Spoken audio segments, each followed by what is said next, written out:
Yo, welcome back to the house where we talk news, celebrities, and hot topics. On today's episode, I want to go ahead and get into some things when it comes to LaTocha Scott's album. Did you guys hear the album?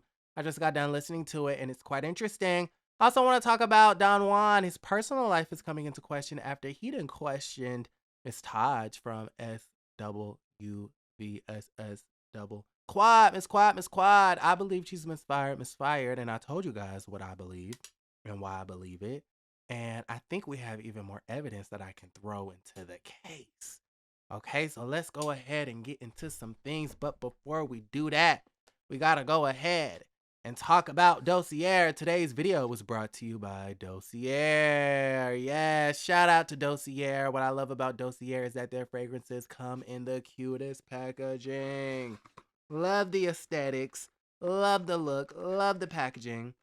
Because you're getting this luxury feel for a lot less. This one right here is aromatic pineapple. The top notes are ginger, pineapple. Middle notes are clary sage, juniper berry. Base notes are amberwood, cedarwood. This is inspired by YSL. And then, of course, you have the beautiful, beautiful bottle. Does this not give luxe? Does this not give luxury? Does this not give expensive? Is it not giving, this is cute to have up in your bathroom on the shelf, right? Y'all know how y'all be having y'all fragrances all laid out and stuff like that? Yeah, I love this. This gives a fresh pineapple smell, and it's absolutely amazing. Love that. Shout out to Dossier. My code should be on the screen right there. Let me know if you guys have been purchasing from Dossier. This second one that they sent me is Fougere. Fougere, I think that's a French word. Pink pepper, top notes, pink pepper, lemon. Middle notes, orange blossom, lavender. Base notes, amber, patchouli, cedarwood. This one right here is inspired, by Guilty by Gucci. She by Gucci. OMG. Of course, it gives you the bottle. This is how this looks. That's how that look like. Look at iconic scents, designer quality, no markups. Is that not cute? Like, the whole aesthetic is definitely my vibe. And then I have this one on this wrist. And honestly, y'all, it's giving a little bit more spice. They kind of smell similar, but this one has a little bit more spice to it. Purchase. Code is down below. Description box is down below. And go ahead and get you some Dossier. All right. Let's go ahead and talk about LaTocha Scott's album. I just got done listening to it. It was quite interesting. I say it was quite interesting because honestly, I expected to hate it and I didn't hate it. LaTocha, you actually make okay music. Like, oh my God, I'm gagging. I can't believe I'm saying that, but the music it's not trash. It's not terrible. I will say that two things that I did not like. Well, let me just start off with the positive. I like that the album is short. That's number one. I also like, my favorite song on the album is what's my favorite song? Free Me. Okay, she has a song called Free Me. It's called The Invitation, A Conversation with God is the name of the album. It came out last Friday. My favorite track is Free Me. And I like Free Me because it just has this really dope beat. I'm a music person. I'm a beats person. I like instrumentations and instruments and sounds.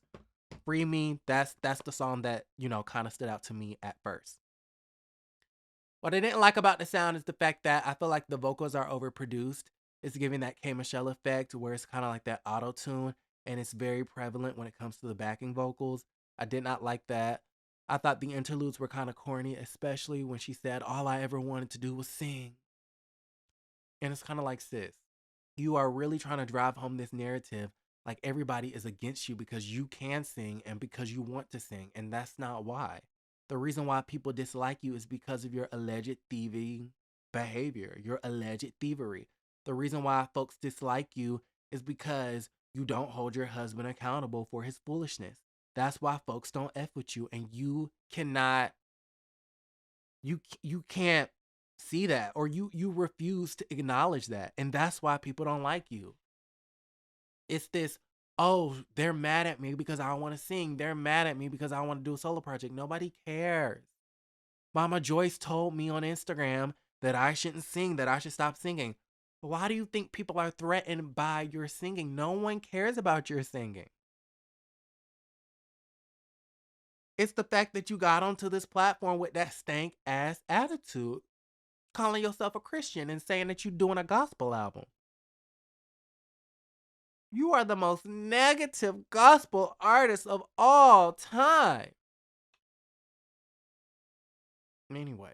But meanwhile, she has tracks on here named, one is named Love Yourself. One is named Gratitude. LaTocha, do you love yourself? Do you express gratitude? I mean, it's a very, very better personality. That heart seems really, really hardened. I mean, I'm just saying. So y'all gotta let me know how y'all feel about that situation. On release day last Friday, on the gospel chart, it did not make the regular chart, but on the gospel chart, it reached number 4 on iTunes and number 43 on Apple Music gospel albums. I checked again today. It plummeted on iTunes on the gospel chart, number 94 gospel albums on iTunes. And then it went up by 10 spots on Apple Music, number 33. So is that a flop? Did we really expect it to do mainstream numbers? You know what I mean? If Chloe Bailey sold 10,000, LaTocha Scott had to have sold 400 copies maybe. Okay. That's no tea, no shade. That's just my honest guesstimate. Okay? Don't be coming for me. That's not me being shady. That's me being completely honest. It had to sell like 400. If Chloe Bailey with all of her fame only sold 10,000, LaTocha Scott had to sell 400 at least. Well, maybe not at least, at max. Anyways, y'all gotta let me know how y'all feel about that situation. At least it went up on the Apple Music chart. Now, you guys, speaking of the queens of R&B, I didn't want to mention Don Juan, but before that, the girls really did their big one as far as the ratings are concerned. Shout out to TV Deets. The ratings for Queens of R&B Season 1, Episode 6, the finale. 617,000 live viewers, which is a season high. More people watched it the day after and, you know, the following days on Peacock. And so the show should return for a season 2. It was super entertaining. I mean, I learned a lot about SWV. I learned a lot about Escape, even more about Escape. I saw their dynamics. I felt like the drama was real and authentic. And I think what made the drama so addicting to watch was the fact that it was real and there was a lot of history behind it. Unlike the Housewives, a lot of the times it seems like it's a group of friends, but it's contrived. There's no real history there. With this, the drama, the reason why the drama is so good because the history runs so deep. And us as the viewers, we love watching that. And so I thought the show was great. So yes, we want a season 2. Now, will we get a season 2? I doubt it. I do believe Bravo, Andy Cohen, the executives, and everyone over there at NBC Universal should try to make a season 2 happen. But the reason why I feel like it may not happen is because 1, it was designed to be a one and done sort of thing. 2, if LaTocha had the worst attitude onto the show, then Coco had the second worst attitude onto the show. You could tell that Coco, who's the main vocalist when it comes to SWV, it didn't seem like she wanted to be there. You can tell she don't like Candy. She don't really too much see it for Escape. She doesn't really want to work with Escape. I don't think that she ever wanted to work with them in the first place. Okay? So LaTocha, her reputation is shattered and shot. Coco was over it from the very beginning. Legally, don't too much see it for Escape. Seeming as though she was going back and forth with Candy's cousin, Akbar. Right? Candy and Tiny, they used to the bullshit. Who else was a part of the show? Tamika came out of it as like the fan favorite, so I think the show did wonders for her. If I had to choose who the show benefited the most as far as career, Tamika came out of it looking the best. And so yeah, it's quite interesting. We need a season 2, but even SWV went on to Sherry Shepherd and basically said that, you know, they kind of regretted and it was too much drama for them and they didn't like the fact that it didn't showcase, that the show did not showcase women empowerment and those types of things. So I don't think SWV is really here for it. But in my personal opinion, you guys are the most relevant that you have been in so many years. Why not lean into it?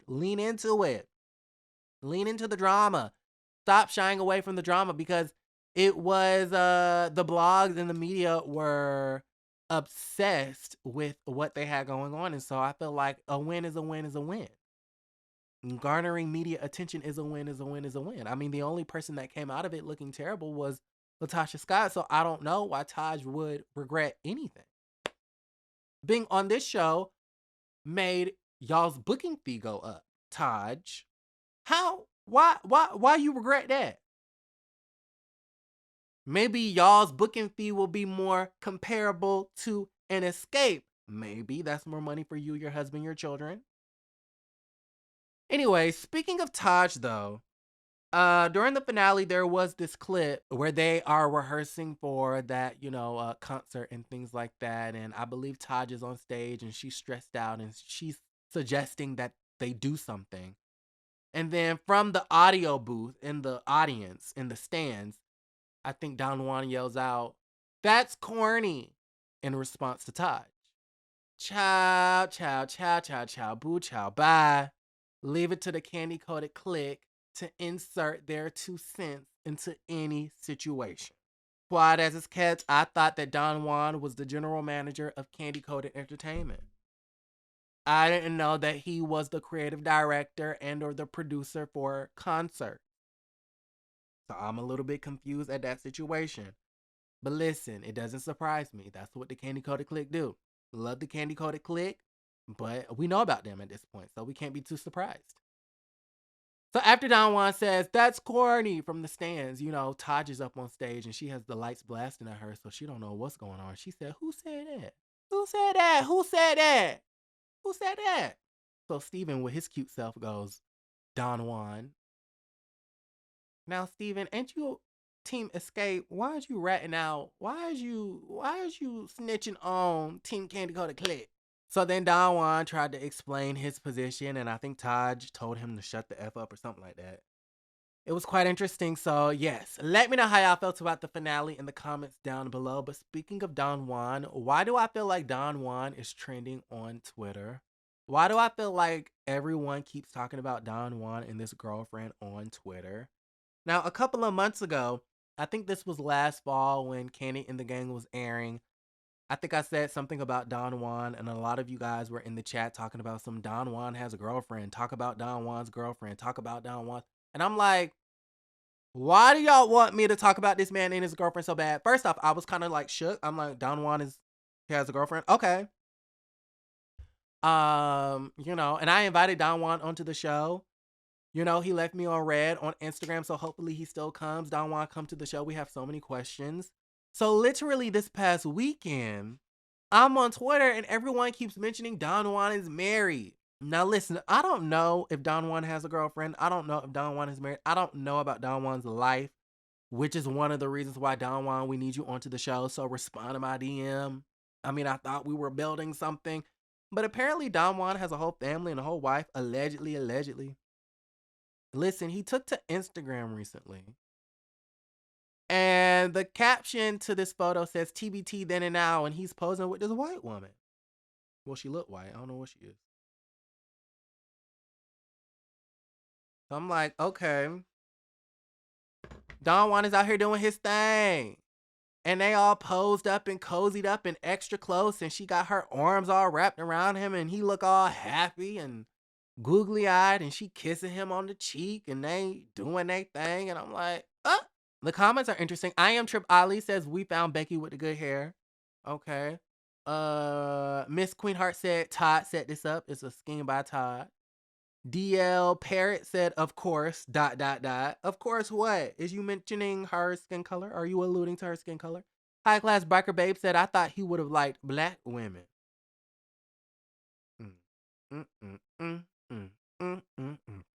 Somebody said everybody need a Don Juan in their life.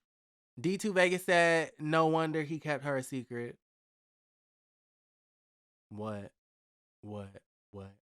Now this is interesting. The gay dating coach wrote, I know him. I think he was on the Love Match Atlanta. He said, "You're confusing the people." And then did like a, eye roll emoji, a laughing face emoji, and then the pride flag emoji. What that mean? What that mean? The gay dating coach. What are you talking about? You're confusing the people. Does he know Don Juan? Listen, I don't know what's going on, but Don Juan, come onto the show so we can talk about it. You know what I mean? So speaking of the married folks and the fiancés and things like that, y'all know Miss Quad of Married to Medicine. You know, she was married to Dr. G and then they got a divorce. And now it seems as though, according to Dr. Heavenly, that Dr. G is back onto the show with his new fiance. And we don't know if Quad will be joining them, right?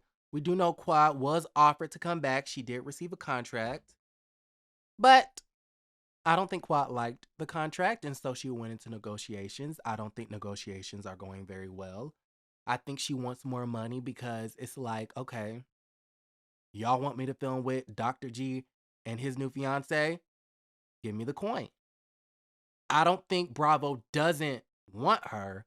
I just think they're not willing to pay what she wants. And that's just the bottom line. So we know how that goes. We have seen Phaedra filming, we've seen Heavenly filming, we've seen all the girls filming except for Quad. And it was a bit of a debate where, you know, we weren't sure if Quad was the one that was going to be fired or if it was Simone. And I feel like this photo right here kind of cemented that because boom,